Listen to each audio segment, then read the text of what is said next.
For a long time, it was her ambition to break into the movie business, rather to the consternation of her husband's sort of government officers who didn't think this was quite the thing for a sort of queen of their country to be doing. And it's an ambition she never realized, but hopefully she would in spirit be pleased that she's being talked about in this sort of famous Hollywood playground. Anyway, today I'm going to tell you something about her life and also about her part in the downfall of this curious dynasty of English despots, known as the White Rajahs, who ruled a jungle kingdom for just over 100 years on Borneo, ending in 1946. So I'll start my talk with this picture from September 1941. It looks like a sort of scene from a carry-on film, but the man under the white umbrella is not an actor. He is, in fact, Sir Charles Vyner Brooke, otherwise known as His Highness the Rajah of Sarawak. You can just see his wife, the subject of this talk, a few paces behind him. According to local custom, she was, besides being his consort, also his slave. The White Rajahs had their own flag. You can see that on the right. They were a British protectorate, hence the Union Jack on the left. They had their own flag, their own currency, their own postage stamps, their own armed forces, and each Rajah had the power of life and death over his subjects. Now, the subjects comprised a mixture of Malays, Chinese, and Dayak tribesmen. The latter, who gave Sylvia her nickname, were notorious for the grim custom of headhunting. Now, the founder of the Brooke Raj was this man, James Brooke.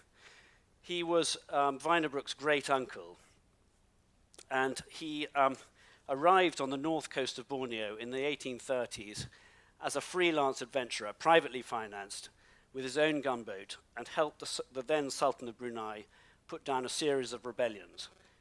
In return for this, he was made Rajah of Sarawak in 1841, and he and his successor, who was his nephew, gradually bought up more and more land from the Sultans of Brunei, who at that time, well before the discovery of oil, were distinctly on their uppers, to the extent that their longhouses were always sort of rotting. And anyway, these British Rajas, backed by their rich financier friends in London, eventually bought more or less all of Brunei off them, so that Sarawak completely surrounded Brunei. I'll just show you a map of it. By the time Vyner Brooke succeeded as Rajah in 1918, you can see that Sarawak, which I hope you can make out just in the north of Borneo, completely surrounded Brunei, and it was 25 times the size of it. In fact, it was almost exactly the same size as England. So going back to this centenary photograph, the shy Rajah Vyner always dreaded these sort of state occasions when he was the center of attention. And on this occasion, he did much more than the usual coaxing from his much more extrovert wife to persuade him to go through with the rigmarole. His ability to charm his subjects had never been in doubt and helped make him an extremely popular ruler. But on this occasion, he looked uneasy and distracted as he rose to reply to their loyal addresses. At the age of 67, he seemed to have lost interest in ruling his country. 5 years later, following Sarawak's liberation from Japanese wartime occupation, he ceded his country to Britain. His clumsily handled abdication was widely seen as the culmination of a steady decline in the power and prestige of the Brooke Raj that had begun some 2 decades earlier. There were various culprits for this decay, not least the whimsical and lazy Rajah, whose methods of administration as the 20th century wore on were becoming to be seen increasingly anachronistic. But in many people's eyes, a bigger villain was the Ranee Sylvia, the extravagantly dressed author and socialite, who was submissive consort one moment, outrageous self-dramatist the next. Described by the British and American press as that most charming of despots, she was seen by the primly inclined British Colonial Office as a badly behaved and altogether dangerous woman. And by her own brother, she was described as a female Iago.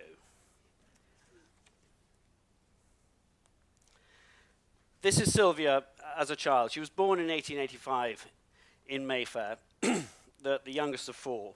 To her right is her sister Dorothy, who later was better known as the Bloomsbury Group painter Brett, who followed D.H. Lawrence and his wife Frida to New Mexico. Dorothy recalled later being wheeled in a double pram with her sister in Hyde Park and being told to wave to their father, who was out walking with a friend. "Why are those children waving at me?" asked Reggie Brett. "Perhaps they are yours," suggested the friend.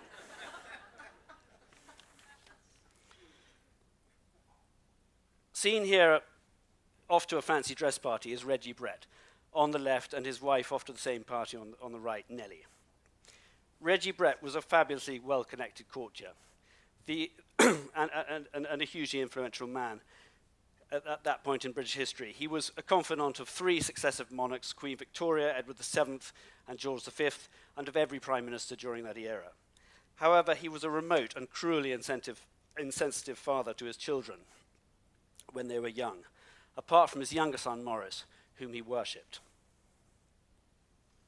This is the favourite son, Maurice, and Reggie Brett's infatuation with him, for that is what it was, extended to stalking him around the streets of Eton, where he was at school, and where other boys were warned against taking walks with Mr. Brett.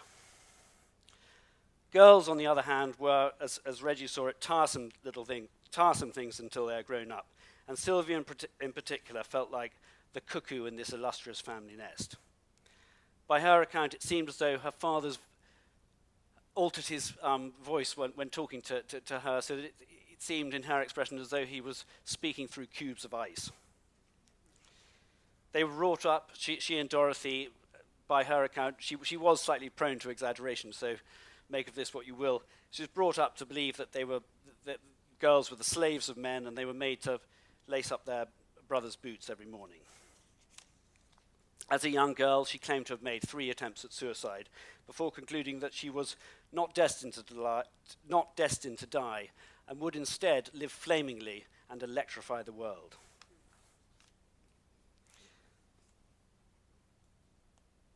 Sylvia now determined to work harder at her education, listening more closely to conversations and spending hours in her bedroom reading. Her other 2 favourite pastimes as an adolescent were fishing and writing. You can see her off fishing here at their Scottish estate with her father Reggie and brother Oliver. And here she is writing under the watchful eye of one of her literary godfathers, J.M. Barrie, another friend of her father's. Other mentors included George Bernard Shaw and W.T. Stead, the newspaper editor who died in the Titanic. Like most upper girls of the time, Sylvia Brett came out as a debutante aged 18, but then endured 4 miserable years as a ballroom wallflower. She became convinced that she would remain a spinster, and it was a subject she dwelt on in one of her earliest short stories, which she called The Left Ladies. That she avoided this fate that she dreaded was entirely due to the initiative of their exotically named neighbour, the Ranee of Sarawak. This was her predecessor as Ranee. The Ranee Margaret, had recently come to live near the Bretts at Windsor after separating from her husband, the second Rajah. And having 3 very shy sons, she decided that she needed to do something to help them find prospective wives. What she came up with was an orchestra and invited local eligible girls to join. Here is the orchestra with Sylvia in the foreground, the Ranee at the piano, and Dorothy just to the Ranee's left. This is the stern Rajah Charles with his 3 shy sons, and the one that Sylvia took a particular liking to was the eldest, Vyner, who's on the left, leaning over the back of the chair. One day, much to her excitement, he wandered over during the rehearsals and offered to tune her drum. Soon he was writing her love letters and proposing marriage. At that point, her parents whisked her away to Scotland, fearful of their daughter marrying this Borneo Brooke, as Reggie called him, not with a great deal of affection, and disappearing off to his faraway kingdom. 6 years passed before her parents, by then despairing of alternatives, finally agreed to let them marry. This is Vyner and Sylvia around the time of their marriage. 9 months after marrying, Sylvia gave birth to their first child. It was a girl called Leonora. Vyner was delighted, but rather less so his father, who was counting on Sylvia producing a son and heir, girls being totally excluded from Sarawak's dynastic succession under the will of the first Rajah. Out in Sarawak, bell ringers stood ready to announce the birth of the Rajah's much-anticipated grandson, but they waited for a signal that never came. Sylvia was destined never to produce a son. She had 2 more daughters, and meanwhile her sister-in-law did have a son, which gave rise to a 21-gun salute in the capital, Kuching, and he would remain for Sylvia a constant reminder of what she had failed to achieve. And in years to come, she did all she could to frustrate his claims as the rightful heir to the Raj. A year after Leonora's birth, they set off for Sylvia's first trip to Sarawak. Here they are on board. The journey took about 6 weeks. When they arrived, and this is what the view which would have greeted her. There's the Astana, the royal palace, on the far bank of the river, and this is a shot from further back, which you can see the sort of government offices in the foreground.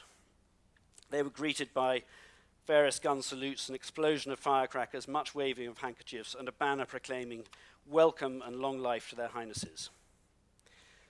They were accompanied by Sylvia's brother Oliver, who, having observed the British royal family at Windsor, was very struck by the fact that Vyner's position was much more royal than he had imagined, really. It's exceedingly stiff and ceremonious, he wrote to their father, surrounded with pomp and circumstance, and it has all the distant and respectful atmosphere that one sees at Windsor. Sentries guard us back and front, night and day, and every time you step into the garden, they present arms. His sister, Sylvia, he added, does all the ceremonial part very well, and is, I think, much amused by it, enjoying the sensation of being a howling swell.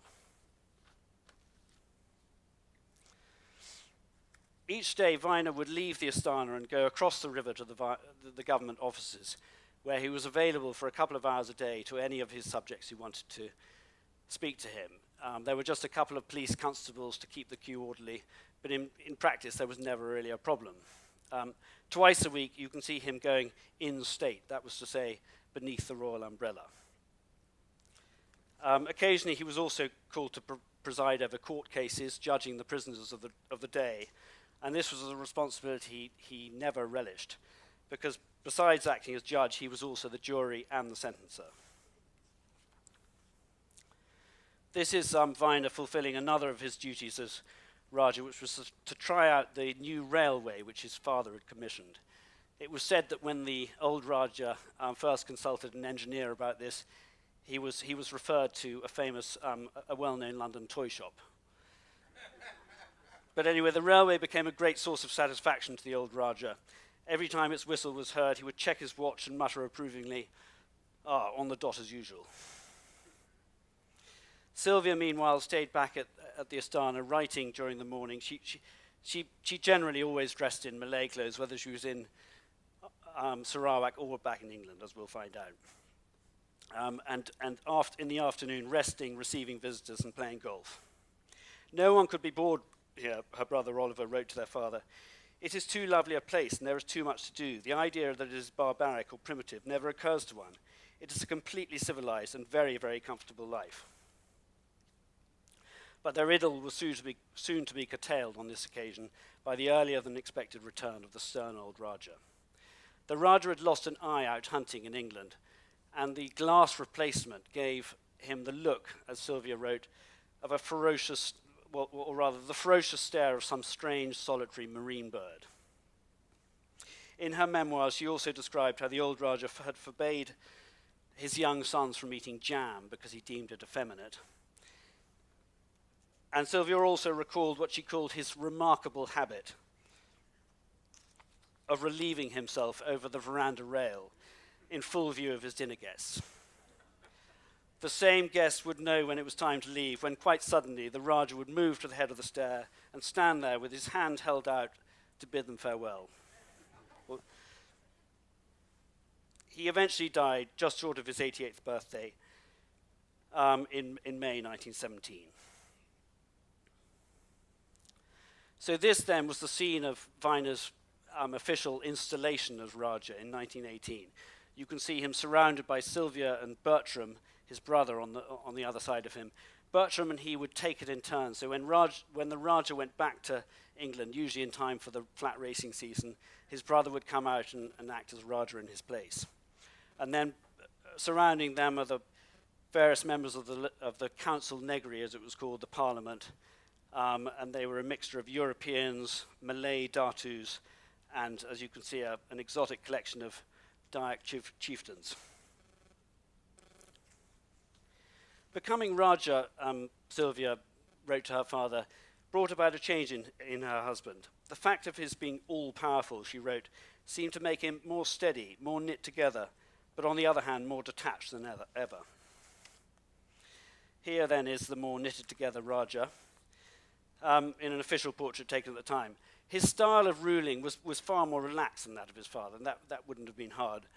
But his officers attested that he could also, as they put it, chill unsuitable familiarity by a glance of his cold blue eyes.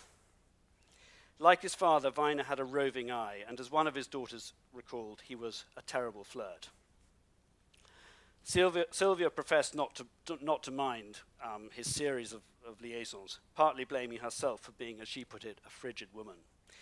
She only claimed to have objected to 3 of her husband's mistresses throughout his life. One, she wrote, was a gold digger, one a thundering bore, and the other a nymphomaniac. She herself had various boyfriends of her own over the years, although it's not clear how passionate these affairs were, and otherwise she seemed to love nothing better than to shock. For instance, by asking a new recruit to the Rajah's service in front of her husband and several government officials whether she had been to bed with him. She seemed to take a perverse pleasure in saying the wrong thing. So after they'd sort of taken on their new positions properly, they sought to sort of liven up the social life.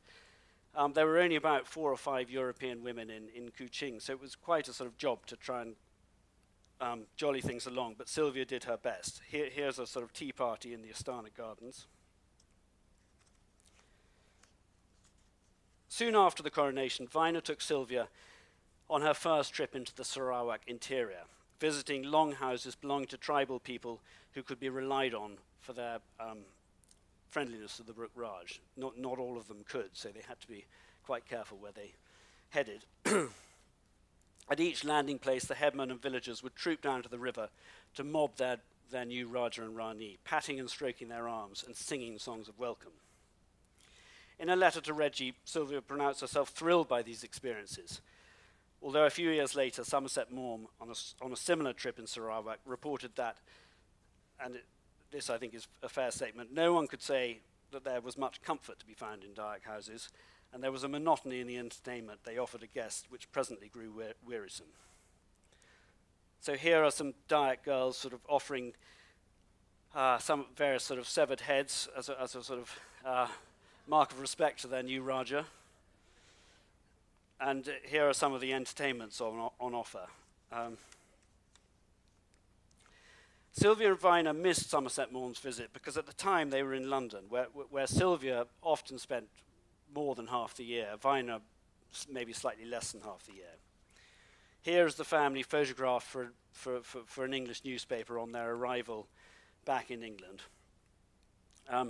They'd recently bought a new house, a very large house, just north of Oxford Circus at 62 Portland Place, where Sylvia courted publicity by dressing up in Oriental clothes and decorating her home with exotic ornaments. Here you can see her at home with her daughters, and hosting various sort of themed parties, such as Chinese parties, Malay parties, and so on. The newspapers followed her movements with interest. So here she is at Garsington, the home of Ottoline Murrell, one of the sort of Bloomsbury Group patrons, who reported in her diaries at the time that Sylvia, you can see her arrived in a demented state about an airman called Gifford, whom she is in love with. I've never seen such unabashed lovers. In her various Oriental outfits, Sylvia was an easy spot for gossip columnists about London, and she was a ready source of mischievous and often misleading stories about Sarawak, prone as she was to wildly inaccurate statements whenever she encountered a journalist. That's another sort of more official portrait from the time. Here is the Ranee burnishing her Bohemian credentials in what's described as the boudoir of their Berkshire country house. So not content with a house out in Sarawak and a big house in London, they also had a country house in Berkshire. Out in Sarawak, meanwhile, several of the Rajah's more punctilious officers had long since taken against the new Ranee, the museum director deploring the fact that she applied her lipstick in public like a chic American, he wrote. While the new judicial commissioner declared that the amount of smut in Her Highness's conversation is unbelievable. When in the late 1920s, Sylvia announced her intention to break into the film business as a screenwriter, the stuffier members of the Rajah's service saw it as the final straw. For Sylvia, on the other hand, the building of this cinema by her husband and the naming of it as the Sylvia Cinema out in Kuching was perhaps the ultimate tribute. Sylvia first visited America in 1929. She herself had an American grandmother. And the American press, sort of perhaps partly knowing this, proved every bit as fascinated by her as their English counterparts. And Sylvia herself found Americans as appealing as they seemed to find her, admiring in particular what she saw as their straightforward, go-getting approach to life. She was also strongly attracted to the glamour of Hollywood and vowed to beat my way into the film business there, declaring, "I just won't have no said to me." Her father, meanwhile, concluded sadly, dignity does not enter into her scheme of life. And for someone who'd spent his whole life sort of oiling up to the English royal family, her antics were particularly galling. Reggie Esher, as he was by then, was no more enchanted with Sylvia's daughters, who were by then fast growing up and showing all the signs, as he put it, of their lax and pampered upbringing. As young girls, they had been very spoiled, partly as a result of their parents' constant comings and goings. Each time that Sylvia arrived home from Sarawak, she would declare, "Let's all go to Hamley's for prezzies." Hamley's was London's biggest and best toy shop. As they grew up, they spent more time in Sarawak and began to play havoc with the emotions of the young government officers, taking their lead from the amorous escapades of their father and egged on by their mother, who relished living vicariously through them. They became known in the press as Princess Gold, Princess Pearl, and Princess Barbara, and went on to marry 8 times between them. Here is the youngest and most beautiful and wildest of them all, Valerie, arriving with her parents in Sarawak. In 1937, she fell into the clutches of a wrestling divorcee known as the Gable of Grapple. The next year, they moved to California, where Barbara modeled beachwear and performed as a couch dancer in a film, prompting one newspaper to dub her the Siren of Sarawak. Here is the Siren of Sarawak, modeling her beachwear. The couple were reported in Time magazine as to be expecting a baby and to be planning to buy an island in the Dutch East Indies to be called Barbar Land, where, according to Valerie, every man would be Rajah. "We're going to have a democracy," she explained, "but with a court and things, maybe an aristocratic democracy. I think a country with lots of uniforms and braids, without lots of uniforms and braids, is no fun." When Sir Vyner heard the news, he remarked, "Thank God I haven't got 4 daughters. What a family." Sylvia also expressed her disapproval at the match, publicly at least, although in the opinion of Sarawak's judicial commissioner, she was entirely to blame for bringing up her daughters up, as he put it, like tarts. This is the middle daughter, Elizabeth, with her band leader husband, Harry Roy, and their match produced just as many tabloid newspaper headlines and was equally short-lived. Vyner made occasional but vain attempts to calm the press down. I would be extremely obliged, he wrote on one occasion, if the gentlemen of the press would realize once and for all that there are no such people as Princess Gold, Princess Pearl, and Princess Barbara, but that I have 3 daughters whose names are the Countess of Inchcape, Mrs. Harry Roy, and Mrs. Bob Gregory. This is how the Port Arthur News in Texas reported the Rajah's tribulations. As you can see, headline headaches of a headman in Borneo. The Rajah of Sarawak can't keep his royal daughters from marrying band leaders and wrestlers, and even his wife has gone Hollywood. The most successful marriage was actually that of his eldest daughter, Leonora, to the Earl of Inchcape. You can see the headline here in another American paper, English Earl marries daughter of Rajah who lived in jungles. But he was 24 years older than him and died in 1939 after only 6 years of marriage, 6 years of their marriage. When Leonora subsequently fell for an American GI during the war, Sylvia remarked blithely, "He's married, but then American marriages aren't that binding, and maybe she'll settle with this one."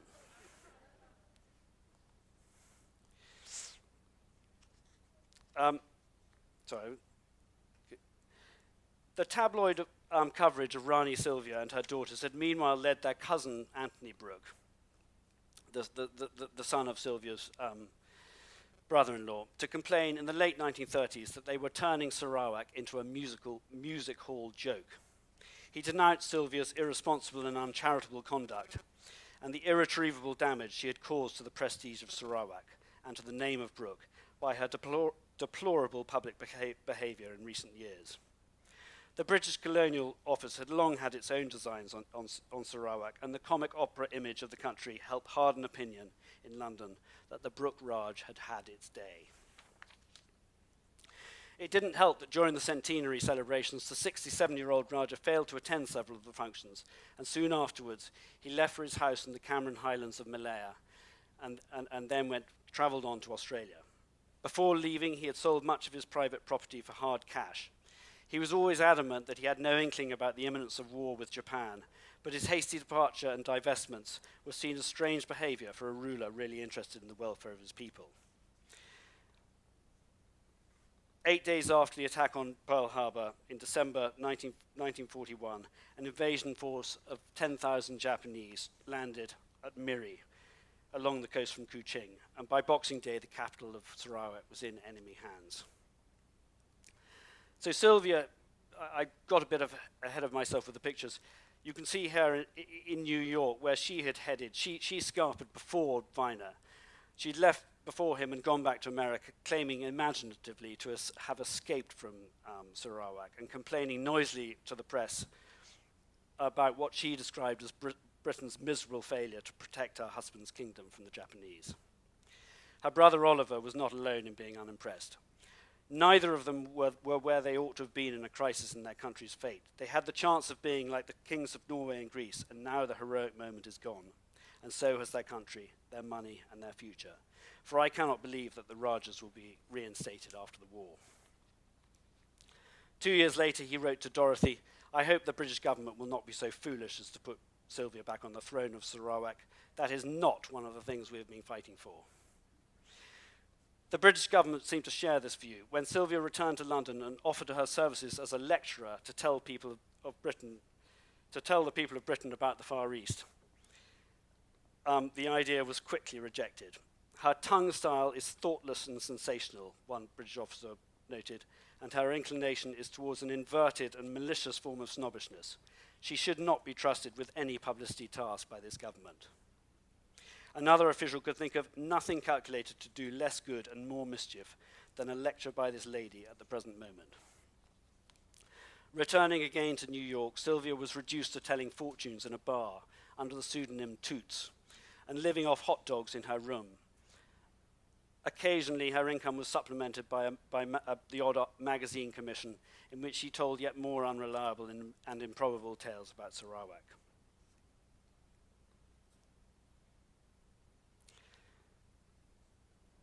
The 3.5 years of Japanese occupation was eventually brought to an end by the dropping of the atomic bombs on Hiroshima and Nagasaki in August 1945.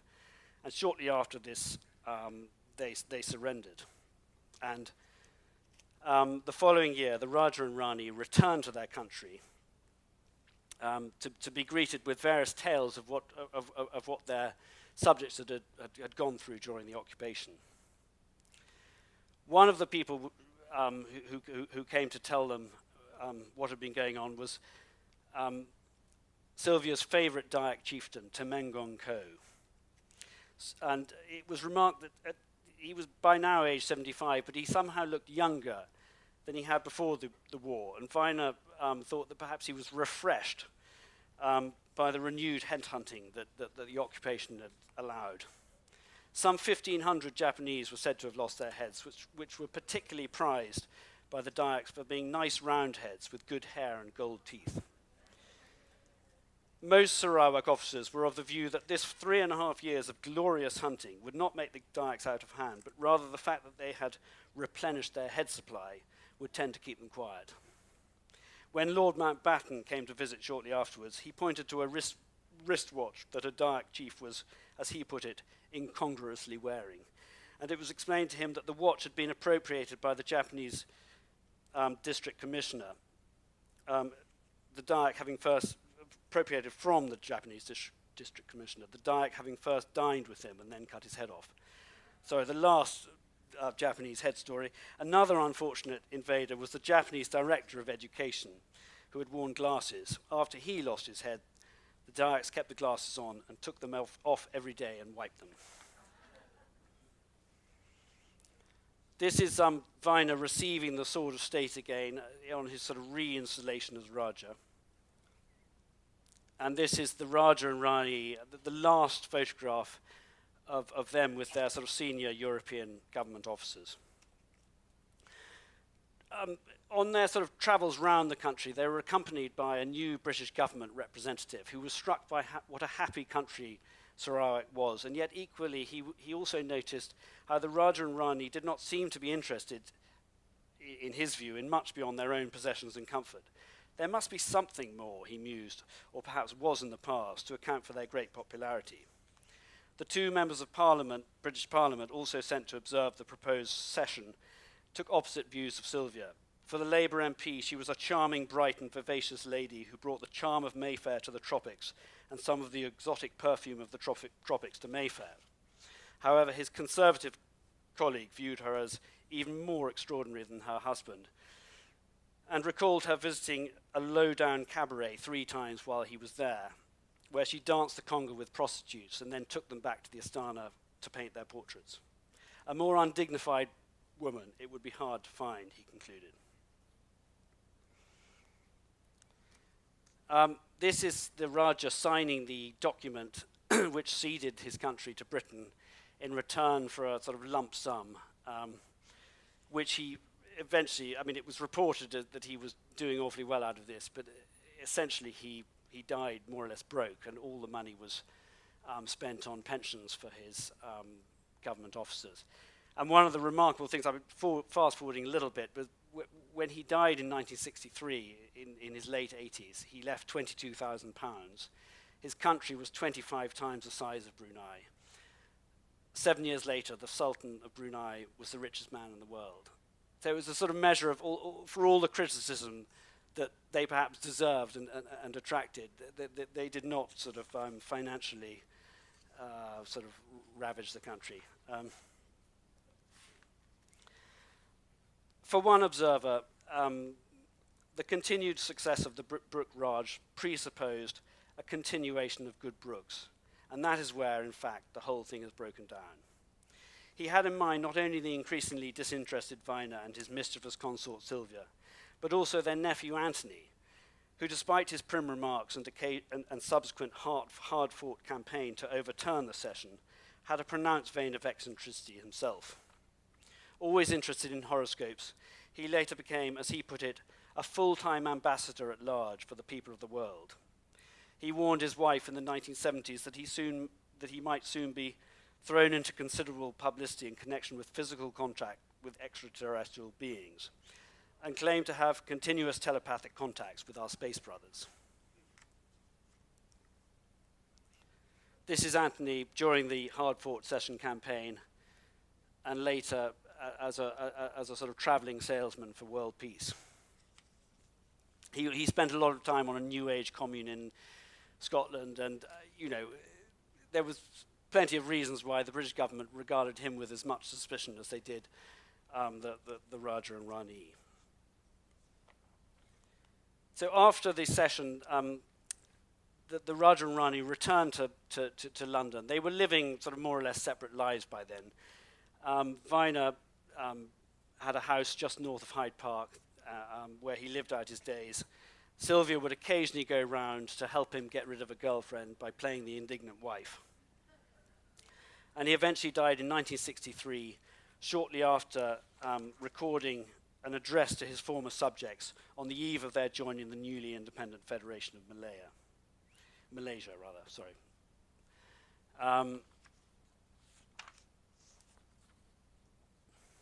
Sylvia, meanwhile, started wintering in the Caribbean, and Barbados became her home for most of the time.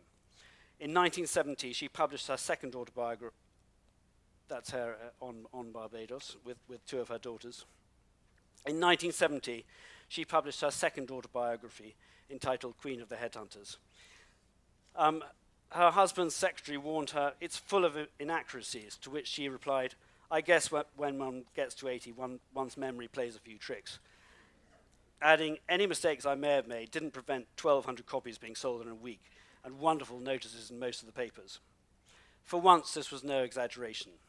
One reviewer said it contained countless stories one does not believe, but for all that, it was a delightful book that one hopes will bring the Ranee of Sarawak enough money to support her in her immortality. When it was published here in America, the New York Times critic wrote, "Even Evelyn Waugh would not have imagined a life like hers, which resembled an antique fairy tale in modern translation." The critic pronounced the book one of the most remarkable autobiographies ever written by a woman. A commercial as well as a critical success, the book briefly reignited her celebrity and led to appearances on various television chat shows. Asked again about her unfaithful husband, she maintained, "I didn't care what he did. I was a complete squaw woman." In the autumn of 1971, shortly after appearing on the British chat show Parkinson, she fell down back home in Barbados and broke her hip. She was taken to hospital, but in the process of being treated, caught pneumonia and died 2 weeks later. So that is the story of the Ranee of Sarawak, and I think there is time for some questions if anyone would like to.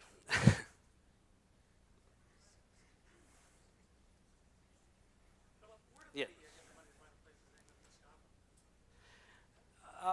Her family. This is the Brett family. Do you mean? Oh, or the Brookes? Well, I'm not saying they didn't make any money. I mean, they certainly made money out of Sarawak, but they didn't hang on to it, put it that way, and they didn't enrich themselves massively. Yes. Why do you think that as a British Rajah of the place that he didn't enforce as the judge and the sentencer that beheading and that their lifestyle would have to change because the Brits were so proper and so on? I'm kind of curious. So, I'm sorry, I was going to repeat your question, but then I could. Will you say that again? Sorry. He was in charge of his people and they did beheadings and so on, yet the British were so proper in their behavior and he was the judge and the sentencer. I was curious why he didn't ever try and change that culture. So the question was, why didn't he try and change the local culture and allowed all the sort of headhunting and so on to go on? Is that right? I mean, the point was he did. I mean, I didn't go into that.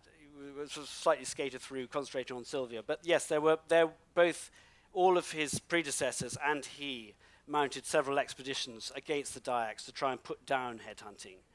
And, that was one of the things that they were striving to do.